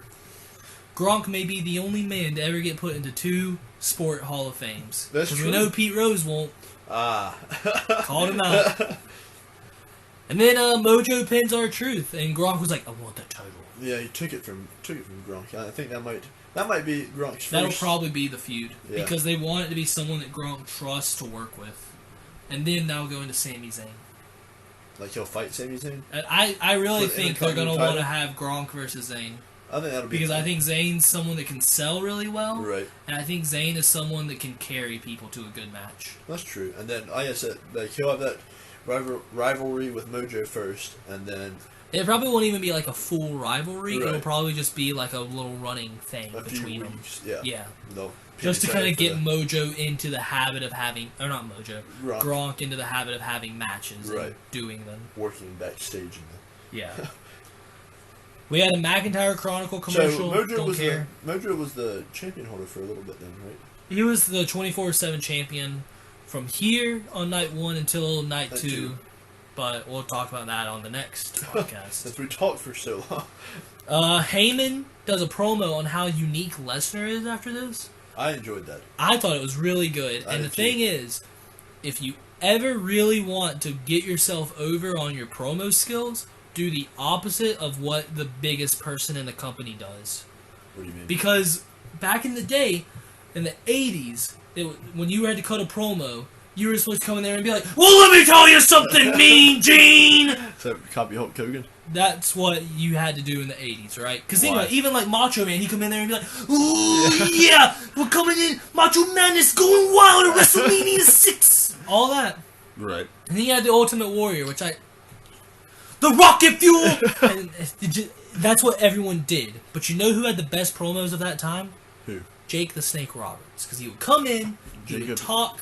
Jacob the Snake Up Roberts. Not better than Hollywood Hulk Hogan. Yes, Hulk Hogan. Much better than Hollywood Hulk Hogan. Jacob, whenever he was looking at Andre face to face, and then Andre ripped the cross off the chest, brother. You could and see when you did that, you ripped the heart out of the Hulkamaniacs. You could see the tears running down his eyes. You can't beat that promo. That's the greatest promo. Actually, that versus Steiner Math. No, the guy that came out in his first ever appearance with that the Shockmaster. Our tag team partner is gonna shock the world. He's dead. I saw somebody it was like 2020 so far, or 2020 as a promo, and it was. Anyways, that Heyman promo, 5 stars. Yeah, most definitely. So, what are you saying though about doing the opposite of the biggest person? Oh, like, because, like, now you had how Heyman was, like, whispering and he was really quiet and intense and focused. Right. That's completely opposite of what you see from the people now, like Owens and Rollins, Lesnar. What do you mean they're Lesnar loud? doesn't talk. Yeah, right now the big thing is you come in there and you're confident and you're like, I am the big dog. It's my yard now. Or Right. you have with Kevin Owens, he's like, shut up, Seth Rollins! I want to kill you! Like, and then you have Paul Heyman come in and he's like, no one has ever been like my client, Brock Lesnar. Is Paul Heyman the greatest like manager He's of all one. time? Bobby the Brain Heenan and Paul Heyman, it's kind of What a about toss-up. the mouth of the South? Jimmy Hart was not as good as you think he was. Alright, our next match is the great one. Goldberg versus Braun Strowman for the Universal Championship. Favorite match of the whole night. We get Braun Strowman coming out, and he's already drenched. Like, he is covered in sweat. And I want to know, what was Braun Strowman doing in the back room? He's probably pissed off. He knew his match had 3 minutes, so he was like, I don't know. So he was just getting jacked real quick. You think he got 3 minutes? I don't know how long I that counted our moves, okay? We had a kick to the gut, So which that's counts one as move. one. That's a big move. There was an That's a big Irish spot. whip. That's a big spot. And then it was 3 spears from Goldberg. Big spots. That's only 3 moves. Because you don't I'll count count your them spears individually. separate. I'll count them Fine. individually. Go 5 ahead. moves. We're at 5 right now. And then Braun hits 4 power slams in a row. Total of 9 moves. And he wins. 1, 2, 3. Braun Strowman, Universal Champion. I just want you to know that match ruined my childhood because I was like, "There's no way that this is what Goldberg used to do." Goldberg was the greatest wrestler. Goldberg used to have those 28-minute bangers. And I went back on the Hulk I went Hogan. back on the network and I watched some of his matches and it's the same freaking thing. It's just Spear, jackhammer. Yeah. Yep. Maybe a power slam if you're lucky. Yep. And that's all you get. Honestly, this match is lame. It's bad. The only reason I gave it a star is because it was a match. I gave it an extra half a star, so it won in total, because Minnie Nate was the referee. And I do love Charles Robinson. I think I gave it maybe a 2-star match. You saw the finishers and because of Goldberg, because I love me some Goldberg. Fair enough. But I was very disappointed. I'm glad they didn't make that the main event of night 1, though. I will that have was you the know, one though, thing that they did I right. have recently learned why They he could have had the started that out. championship. They could have started out with that match, honestly. I probably would have still been let down if that was the start, but at least it's like, oh, wow. Yeah. Wow, okay. Look at that. Big That's what start. I would have started out with that match. That's fair. Start with one world title and end with the other. Yeah. We'll talk about that second one, that second world title match on the next episode. But, I don't know, I mean... So, I know why... Is Goldberg done? Yeah, that's why he had to Okay. lose. Because I, as you may remember, got this one wrong, because I said Goldberg should win and just keep the title until he can drop it to Reigns, and they can just tell that story. Right. Nope. He was like, I don't want to have any more matches. But you want to know why he was the champion? Why? He refused to lose to The Fiend. He was supposed to go Really? under. The Why? Fiend was supposed to go over, and he was like, nope, Why? I'm not losing. The Fiend's like, he is the one bright spot that I see. Him and Seth Rollins, right now with their gimmicks wrestling they got going on. They're the only real current, like, characters that we have. And that's why I am excited. And that's what gets people to connect, because while you can have the everyman that we can all connect with, which is like what John Stone Cold Cena. was. Nope, not John Cena. Why? That's not John Cena? You're telling me the everyman that we can all relate to is the 15-time world champion with jacked muscles who lifts the Big Show once a week just to prove that he can. Here's the thing about Stone Cold, who right? Who was Like, Everyday Man? with Stone that? Cold. He was a I'm blue-collar saying, hero. Who was Everyday Man whenever he retired, though? Who? When Stone Cold did? Yeah. No one. CM Punk? No. Daniel Bryan? No, because they're technical wizards. I can't go out there and do what they do. Oh, so you're I saying, can't go like, out there and do what like Owen Hart and Bret Hart do. You know who the real everyday hero is? Ric Flair. No, who is the fake Goldberg? Gilbert. Gilbert. Yeah. That's a true hero. It's Gilbert and Nick Dinsmore. Who's Nick Dinsmore? Eugene. Everyday heroes. They don't all wear capes, Benjamin. But look, here's the thing, okay? I do not want to see Goldberg ever again in a match. If he comes out every now and then and just spears and jackhammers someone to pop a crowd, cool. Leave it at that. Don't care about Saudi Arabia. Don't want to see him there. Don't want to see him going near any other legends because he'll kill them. I don't want to see him going near any other young superstars because he'll bury them. I do not want to see Goldberg in between. I don't want to hear a bell and then see Goldberg. Ever. I like Goldberg, though. No, I like Goldberg. I can go back and watch his old matches up until he lost his streak in WCW. Because after that, nope. Heel turn Goldberg? Nope. I really enjoy Goldberg. Just because I like him as a person. I don't. Remember his monster trucks? Yeah, I remember the monster trucks. But you know what else I now remember? What? Refusing to lose to the Fiend because you think that a planned, choreographed match is going to ruin your legacy. So you know what's going to really ruin your legacy, Goldberg? Dropping Undertaker on his neck in Saudi Arabia and giving him a concussion. Or headbutting a wall so hard you knocked yourself out before the match. When was that? That was his excuse for the match with Undertaker. He said that he knocked himself out and wanted to keep going. Why did he headbutt the wall to get pumped up? Yeah, because that's what he does. He headbutts a door frame. Was this on camera that he did this, or was it? I hope to God it is, but I've never cared enough to go in and find it. Well, you know Goldberg played football though, so he is I know he's one of those people like that. But you know who else plays football? Brock Lesnar. Yeah, and Roman Reigns, and so did Shelton. Not Shelton Benjamin. I'm sure there's a lot more. Yeah, that's what they usually go after. They don't refuse to lose to the Fiend. Yeah, that's. And here's the thing. I didn't know because if the Fiend, I love the Fiend. They wanted to do the Fiend versus Roman Reigns and have the story of Roman Reigns overcomes the Fiend because good overcomes bad. Whatever. I don't care because I've accepted Roman Reigns will be the man. The big dog. He is the big dog. I don't care. Just keep him away from whoever the hot talent is and let Roman Reigns and Vince McMahon go play with each other's fucking pubes or whatever they do in the backstage area. I don't care, okay? I like Roman, though. But if you knew, like Roman. You could tell the story of The Fiend and John Cena. And you could have the story of, like, The Fiend's like, I have the championship. Why don't they I want to destroy your legacy because that's what you did to me at WrestleMania 30. And John Cena's like, I am a 16-time world champion. I cannot be stopped. I am making history, and I am ending all of this with people saying that you should have gone over because I will expose you for what you really are. Overrated, overhyped, and overvalued. Well, why don't they... Except they took the title off of The Fiend! Well, why didn't they just make Goldberg lose to The Fiend? They couldn't. Because... Why? I don't understand. They got all that money on him now. They've already paid him. Well, he's gone now. Here's the thing, like... It's kind of like what happened with Jeff Jarrett and Chyna before the Good Housekeeping match. Don't ask me what the Good Housekeeping match is. All you need to know is Jeff Jarrett was like, pay me for everything that I'm owed. Give me stocks, or I'm not losing to Chyna. Goldberg just wouldn't have gone out. He's like, no, I'm going home. Stone Cold's done it, where he's like, I'm not losing to Brock Lesnar on Raw, and they were like, yes, you are, and he was like, it's like WCW whenever Hulk Hogan and wouldn't lose to Jeff Jarrett, and that's why this damn company's in the shape it is because of bullshit like this. And then Vince Russo power walks out.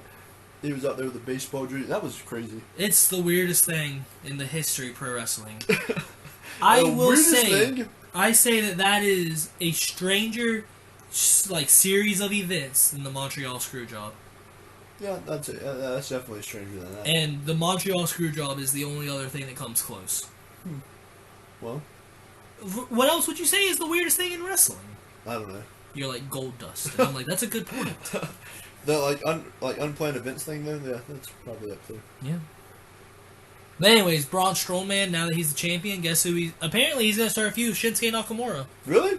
Yeah, I'm excited for that. I guess we didn't get enough of that for the Intercontinental Championship a month ago. Oh, is that what happened? Yeah, that's how Sami Zayn got it, because they had a 3-on-1 against Braun Strowman. Well, whoever Braun Strowman goes against, you're probably gonna bury him. Oh, they are definitely gonna try and make Braun Strowman look really strong so that it's more impressive when Roman beats him. Yeah. So you know who I want to see Braun Strowman go against? Who? Gilbert. I like whenever they do that, but I think that would be a really good way to bury Goldberg. To bring Goldberg back? Yeah. Just for the one night, just whatever. But just I like whenever they do that though. I hate whenever they put them like you know they build up the big guys. You know, I love the whenever big guy. Yeah, I love whenever they do that, but I Like hate Ryback. I hate whenever they do it against like real people. What do you mean, real people? Like you said it like last month against Shinsuke Nakamura or whatever. Oh, whenever yeah. It's 3 people versus Braun Strowman and he loses it or whatever, and then.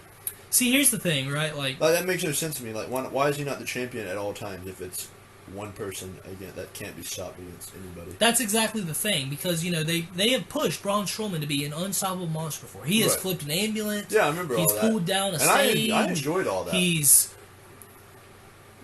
probably had a lot of sex with Alexa Bliss. Like, Braun Strowman was the man, okay? Who was in her at that time? Buddy Murphy. Poor Rest in Buddy peace, Buddy Murphy. 205 Live, baby. He's on Raw now. He's one of Seth Rollins' followers. Because that's a great way to get called up. Oh, but he's getting boy. to have good matches, and damn it, that's what matters. I will buy a Buddy Murphy shirt if they ever make a good one. But look. You know what ruins trying to put over Braun Strowman? What? Why did you say it like that? I don't know, to be honest. I've always said Strowman. But when you have Braun be built as an unstoppable monster, do you know what has to happen? Somebody has to beat him. No, he has to win. Oh. To be an unstoppable monster, he has to win. Yeah. So when all of a sudden, Roman Reigns overcomes him, and then he can't beat Brock Lesnar. Who, Roman can't beat Brock Lesnar? Yeah, and then Baron Corbin has some help and beats him. And then he needs help to go against the Shield. And they beat him anyways, even though he has help. It ruins it. Well, yeah. I am not fully believing that Braun is a monster because he beat 50-year-old Goldberg. Because... He survived 3 spears, Jacob. Reeves, whatever you want to go. I don't care. But at the end of the day, if you want me to believe someone is like, wow, that is a monster, you either have to make it where they just run through everyone, including the already established big stars. And then squash your big stars you've already... Yeah. If you want to build someone up, like if they want to build up Shayna Baszler as this untouchable monster, you know what you have to do? Make her win. Sacrifice Becky Lynch, because you've had a year of her being the champion, and now she's acting like Conor McGregor and wearing stupid shit out there. I just meant and looking like an idiot and trying to say, "Oh, I'm the man, no one could talk to me." I just meant like Braun Strowman, like just squashing. I like him squashing the jobbers, the indie guys that they bring in for 1 week only, and then bring in Kenny Omega to get squashed by him for all I care. But if you're gonna do it, keep him as a monster. Let Kenny Omega do what is it, angel wings or something? One-winged angel. Have Braun kick out of the one-winged angel. I don't care.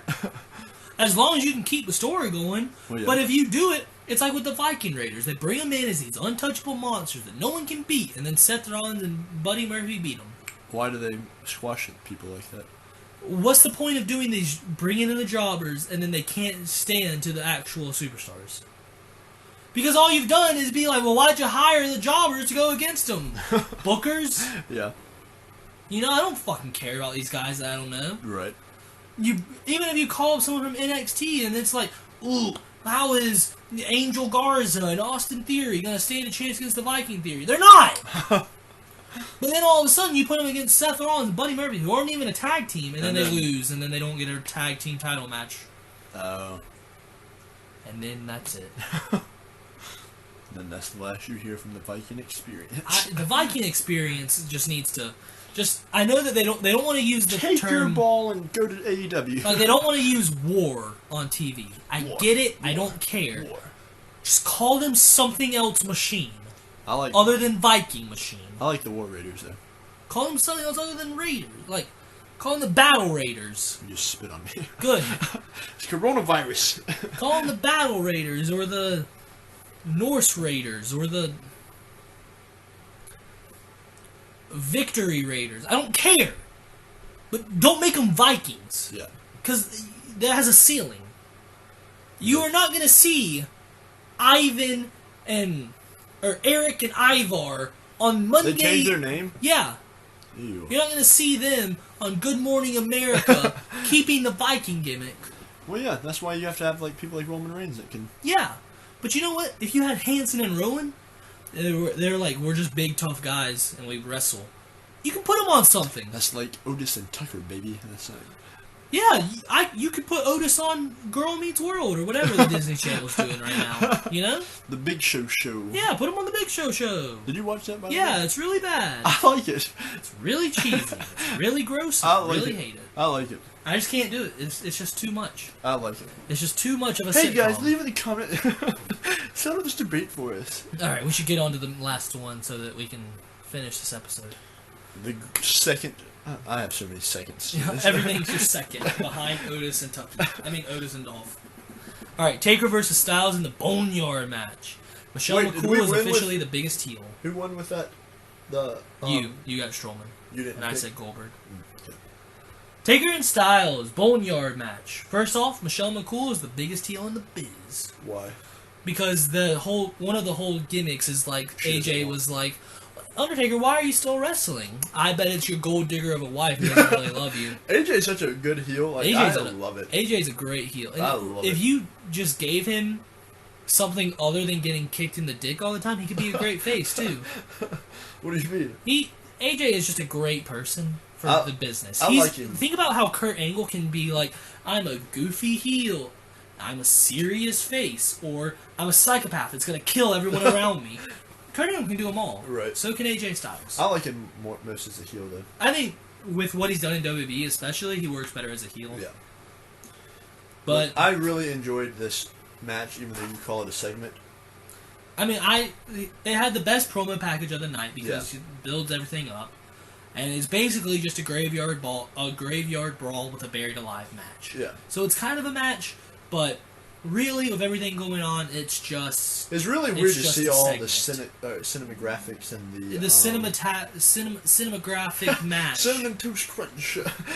Cinnamon Toast Crunch match. But it's really weird to see all that and like all the special effects going on in the match quotations. Yeah. But I like first time I watched it, I didn't like it. But then the second time I watched it, I liked it more. And then the third time I watched it, I liked it even better. And yeah, that's how I was too. It got me more prepared for the Fireflies, whatever. Yeah. See, I gave this 3 stars on my first viewing. I'm actually going to change that to 4 just on the repeat viewings because, like, I think it just didn't sit right with me because I was like, this is just a brawl and they're just punching each other. I love the intro of the match whenever it's coming out in the hearse. The hearse, the Undertaker music playing, and they pull him out, and it's AJ. That was and he's like, aha, it's me.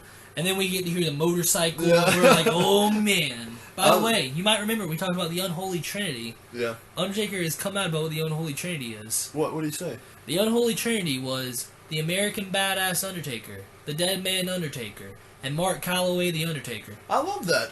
He put all 3 parts of himself together to be the Undertaker. I like that. I definitely felt the American Badass Undertaker on the motorcycle. I definitely noticed that one. And I definitely noticed the normal...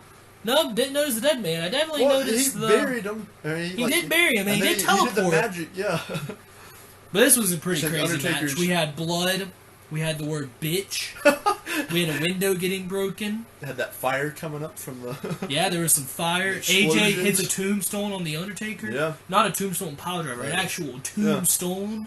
Which is pretty crazy. Druids versus the Undertaker. I didn't really get that because the Druids usually... are with the Undertaker. Maybe Undertaker just squashed them all. Maybe that was Mark Calloway. It's because he wasn't fully dead man. They were like, don't know if we can trust this guy. It's the fake. And then apparently AJ broke his finger, not like in kayfabe, because as he punched him, he was like, "You made me rip my finger!" And I was like, "You don't remember that?" Yeah. I thought you meant that was not. Maybe that was. It was. And then so AJ's response to breaking his finger is he spears him through a wall. Yeah. And then we got a middle finger spot, which means there's blood, the word bitch, druids, and the middle fingers. The Attitude Era is officially back, baby. There's only one thing to say. Ruthless aggression. Ruthless aggression!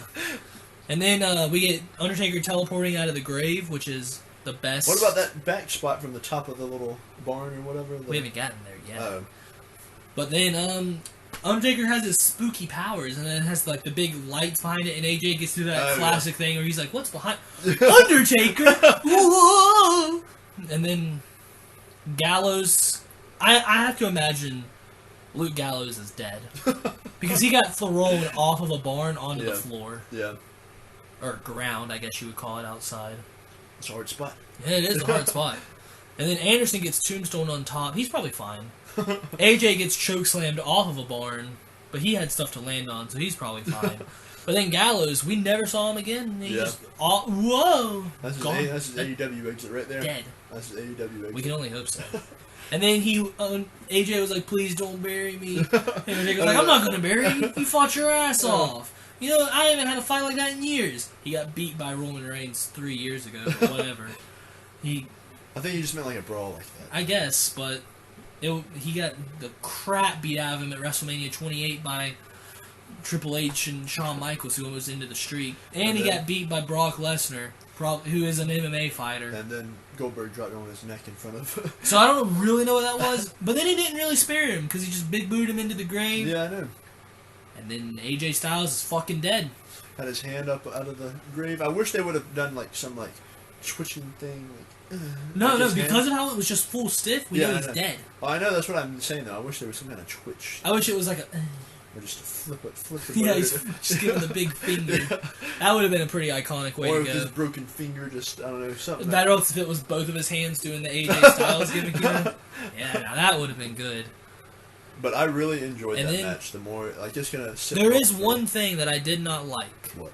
And I guess it's more of the Undertaker's spooky powers, but when he got on his motorcycle and he, like, raised his arm, and all of a sudden all the fire comes up from the barn, and then there is, like, the light show of his logo, I was like, did you set this up? Maybe the fire or whatever, because he did at one point with the whoosh with the fire behind AJ, which I'm glad to see that he could do that, but he didn't just set him on fire. Right. Don't know why.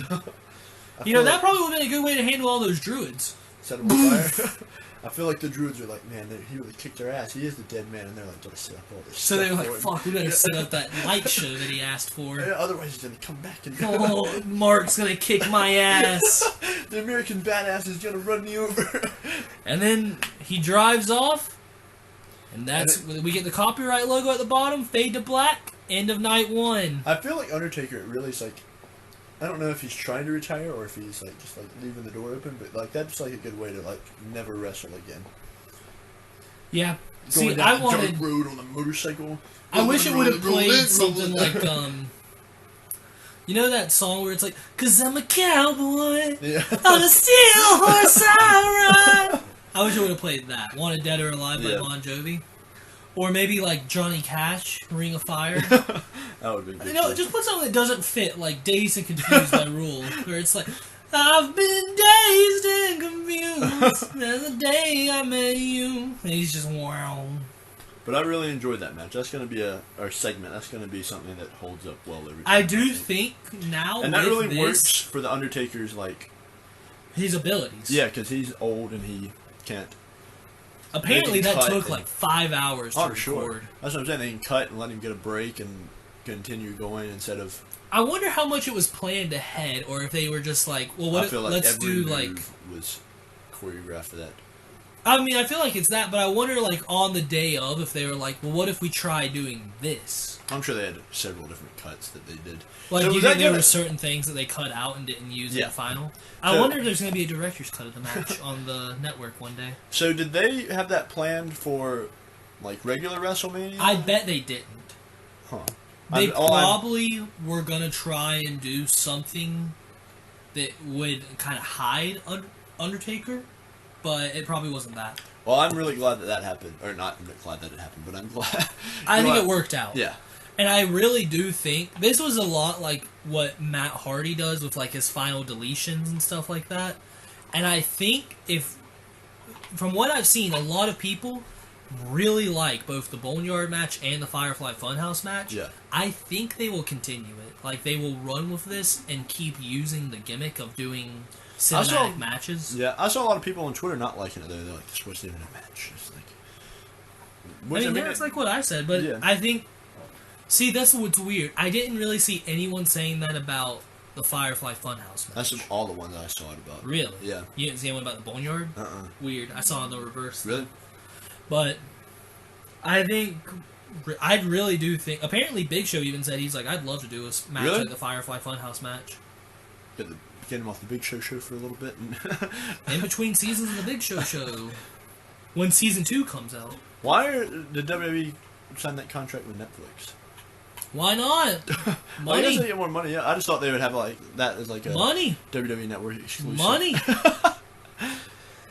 It's all about the brand, brother. Why do all of their belts just have the WWE logo giant smacked in the middle? Brand. Oh, that's true. For the kids, baby. Well, that's the end of the night 1. Sorry we talked for so long. Nah, I'm not sorry. Had to get all this information out there. Honestly, for night 1, I think night 1's stronger than night 2 ends up being.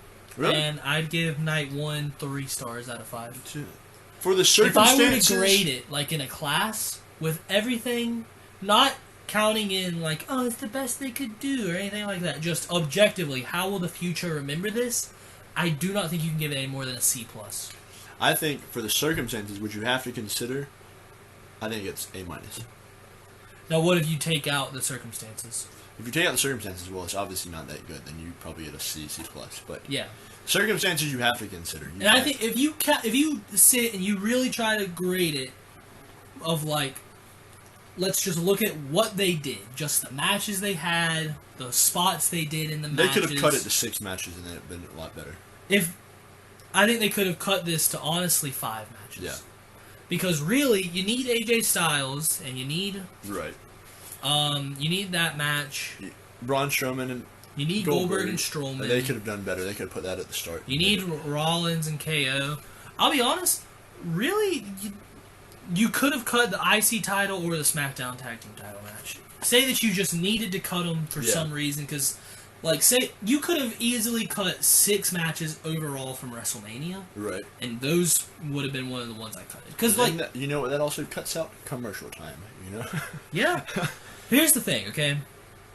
There is no need that WrestleMania should be an all-day or 2-night event. But it's the granddaddy of them all. You got me there. It is the pinnacle of sports entertainment, the icon of pop culture. I feel like they do try to make it like the Super Bowl almost. Like, Yeah, like they do. WrestleMania parties and stuff. And But, like, it's not. yeah. Especially with this one. If you fully embrace what WWE is, and you have it where it does everything, and it can do all the different kind of appeals to everyone, it could be. Well, yeah.